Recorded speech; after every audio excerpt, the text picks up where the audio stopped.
Oke, selamat pagi anak ibu semua. Semoga kita dalam keadaan sehat walafiat dan tidak kurang satu apapun. Nah, hari ini ibu minta kamu fokus dalam belajar pelajaran PJOK ya. Semoga dalam kondisi seperti ini kita harus selalu semangat ya. Tetap semangat, terus selalu ikuti protokol kesehatan agar kita tetap terjaga dalam keadaan kesehatan kita dengan baik. Oke, hari ini ibu akan membahas mengenai bab 8, yaitu renang gaya dada, sambungan daripada bab sebelumnya. Nah, kita bahas, kita tuntas sekecil mungkin ya, sedalam mungkin mengenai renang gaya bebas. Nah, nanti ya di kelas 5 juga ada berenang, mengenai berenang ada gaya dada, ada berbagai macam gaya ya. Nah, di kelas 4 ini ibu terkhusus akan membahas mengenai renang gaya bebas. Oke, kita masuk ke pokok permasalahan. Yang pertama, olahraga renang adalah salah satu olahraga yang dapat membuat paru-paru kita menjadi lebih sehat. Ya, nah, dalam mengatur atur nafas ya lebih baik dilakukan dalam olahraga renang. Kenapa? Karena ketika kita melakukan gerakan renang sambil ketika menyelam kita mengambil nafas, jadi kita bisa mengatur paru-paru kita dengan baik. Oke, salah satu gaya renang yang diperlombakan yaitu gaya bebas. Nah, seperti yang aku bilang tadi, pada kelas 4 ini kita akan membahas mengenai renang gaya bebas. Nah, istilah lain dari renang gaya bebas adalah crawl ya. Crawl. Oke, sebelum melakukan renang sebaiknya diawali dengan berdoa, kemudian dilanjutkan dengan melakukan pemanasan. Ingat, setiap kegiatan yang akan kita lakukan, ya, kita harus melakukan pemanasan dan jangan lupa dengan berdoa, ya. Ingat, pemanasan baik dilakukan untuk mencegah terjadinya kramp pada saat berenang. Nah, ketika nih, ibu sering melihat, ya, ketika berada di kolam renang, anak-anak betapa semangatnya ketika melihat air, ya. Tanpa adanya pelemasan otot atau pemanasan akan terjadinya kram pada otot. Nah, itu yang sering terjadi di saat pada kolam renang. Oke, lanjut. Renang gaya bebas mulai populer pada abad 20. Ingat, renang gaya bebas ini populer pada abad 20. Nah, renang mulai diperkenalkan di Olimpiade Athena pada tahun 1896 ya. Terus induk organisasi olahraga renang di Indonesia yaitu PRSI ya, PRSI. Kepanjangan PRSI yaitu Persatuan Renang Seluruh Indonesia. Ingat, untuk PRSI ini sebuah induk organisasi renang yang ada di Indonesia. Nah, organisasi renang di Indonesia dibentuk pada tanggal 21 Maret 1951 dan diketuai oleh Dr. Purwo Sudarmo ya. Udah ada diketuai oleh Dr. Sudarmo ya, Purwo Sudarmo. Oke, kolam renang yang pertama kali didirikan di Kota Bandung pada tahun 1904. Oke, nah kita lanjut.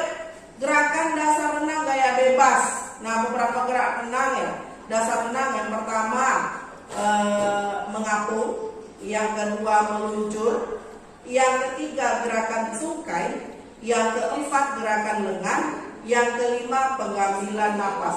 Nah, itu beberapa gerak dasar renang yang terdapat pada renang gaya bebas ya. Kamu ada tahap-tahapan ya. Ketika kamu melakukan berenang, pertama sekali yang kamu lakukan coba mengapung. Terus kedua coba lakukan meluncur. Nah, terus lakukan gerakan tungkai. Bagaimana gerakan tungkai supaya kamu bisa terarah kakinya. Terus gerakan lengan ya, antara lengan dan tungkai itu seimbang. Terus pengambilan nafas. Ketika kamu melakukan gerakan lengan dengan tungkai, harus diselingi dengan gerakan pengambilan nafas. Nah, agar dapat mengapung, benamkan seluruh tubuh kita ke dalam air dengan rileks dan tahan nafas saat di dalam air. Nah, ingat, cara mengapung itu bagaimana? Pertama, benamkan seluruh tubuh kamu di dalam air. Terus dalam keadaan rileks, jangan perasaan ketika kamu dalam air kamu merasa takut atau merasa cemas, itu tidak boleh ya. Namanya bagaimana cara mengapung? Kamu betul-betul menenggelamkan seluruh tubuh kamu dan ambil tahan nafas ya saat ketika dalam air. Terus latihan mengapung dapat dilakukan dengan memegang pinggir kolam dan dengan perlahan, terus melepaskan pegangan ya. Ingat, ini bisa dilakukan ketika di dalam kolam renang ya. Kalian boleh cobakan, tetapi harus diselingi, harus didampingi oleh orang yang betul-betul bisa pandai berenang.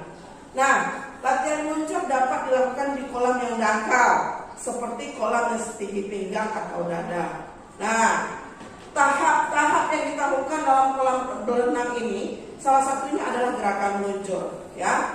Kalau meluncur lebih baik dilakukan di kolam yang setinggi pinggang, jangan terlalu dalam karena itu sangat berbahaya. Oke? Nah, latihan meluncur dapat dilakukan di kolam yang dangkal. Oke, lanjut. Dalam pengambilan nafas, gerak pengambilan nafas adalah proses menghirup udara di atas permukaan air. Nah, ketika kamu tadi seperti yang aku bilang, melakukan gerakan lengan serta tungkai itu seimbang. Terus diiringi dengan gerakan pengambilan nafas ya. Pengambilan nafas itu dilakukan di permukaan air. Ketika misalnya gerakan yang pertama tangan kanan depan, kaki mengayun ya, mengayun, terus mengambil nafas ke kiri maupun ke kanan di atas permukaan air. Oke, kombinasi gerakan renang gaya bebas diantaranya yaitu mengkombinasikan gerakan meluncur, gerakan tungkai, gerakan lengan dan juga pengambilan nafas. Nah, seperti tadi yang aku bilang. Oke, lanjut. Rangkaian gerakan renang gaya bebas dapat dilakukan dengan menghitung banyak gerakan tungkai. Oke, contoh gerakan renang gaya bebas yaitu melakukan 4 kali gerakan tungkai, 1 kali dayungan lengan, dan begitu juga seterusnya.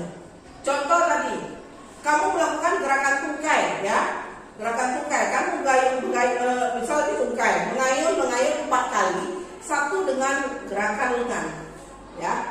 Oke, kita lanjut nomor 20. Keselamatan merupakan hal yang terpenting dalam melakukan kegiatan berenang. Nah, dalam berenang itu yang harus kita perhatikan adalah keselamatan kita ya. Bagaimana tidak terjadinya hal-hal yang tidak diinginkan dalam melakukan berenang. Nah, lanjut, hal yang harus diperhatikan dalam melakukan berenang yaitu yang pertama memperhatikan tata tertib di kolam renang ya. Ketika kita masuk di kolam renang itu ada tata tertib, peraturannya ada. Kamu harus membaca itu, apa itu peraturannya, apa yang betul-betul dilarang, apa yang betul-betul bisa dilakukan. Oke. Yang kedua, mengetahui kedalaman kolam. Jangan asal masuk. Kadang-kadang melihat kalian, posisi kalian kalau ada air, ya udah ada air, ya udah cemplung ke dalam. Itu tidak boleh. Kamu lihat kedalaman air itu sedalam mana.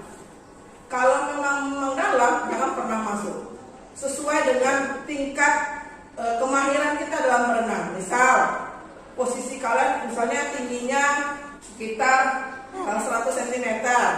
Nah, itu kalau bisa jangan sedalam mungkin. Kalau bisa sepinggang, ya, apalagi tahap pemula. Lanjut, mengetahui tidak berlari-lari di pinggir kolam. Ini sangat berbahaya. Kenapa demikian? Di pinggir-pinggir kolam itu rata-rata ada percikan-percikan air ketika perenang lain dalam melakukan berenang, ya. Itu sangat berbahaya, dapat berisiko sangat tinggi. Terus tidak berenang di kolam yang dalam jika belum menguasai renang dengan baik. Nah, tadi Ibu udah sampaikan. Terus jika perlu kita dapat menggunakan alat bantu berenang seperti pelampung, papan pelampung. Nah, nih biasanya kalau misalnya kita belum mahir dalam berenang ataupun terbiasa dalam berenang, kamu butuh pelampung, ya. Ada berbagai macam pelampung, itu di kelas 3 sudah belajar. Lanjut, tidak berenang ketika sedang sakit. Nih sangat berbahaya. Kenapa? Ketika kita sakit, kita berada di kolam renang, dapat beresiko yang sangat tinggi, ya. Kalau bisa dalam keadaan sembuh dulu baru kamu berenang. Lanjut, melakukan pemanasan terlebih dahulu sebelum berlatih berenang. Oke. Yang terakhir, melakukan pemanasan terlebih dahulu sebelum berlatih berenang. Tadi Ibu sudah utarakan. Nah, setelah Ibu jabarkan mengenai renang gaya bebas, Ibu harapkan ketika kamu melakukan hal tadi, kamu praktekkan apa yang Ibu utarakan tadi, ya. Ibu harapkan semangat terus, tetap jaga kesehatan, makan dengan pola yang baik, terus istirahat yang cukup, dan selalu minum air putih yang banyak, ya. Ingat, dalam kondisi seperti ini kamu harus tetap jaga kesehatan. Ingat pesan dari protokol kesehatan, selalu menjaga kesehatan kita. Oke? Sampai di sini dulu, dan salam olahraga.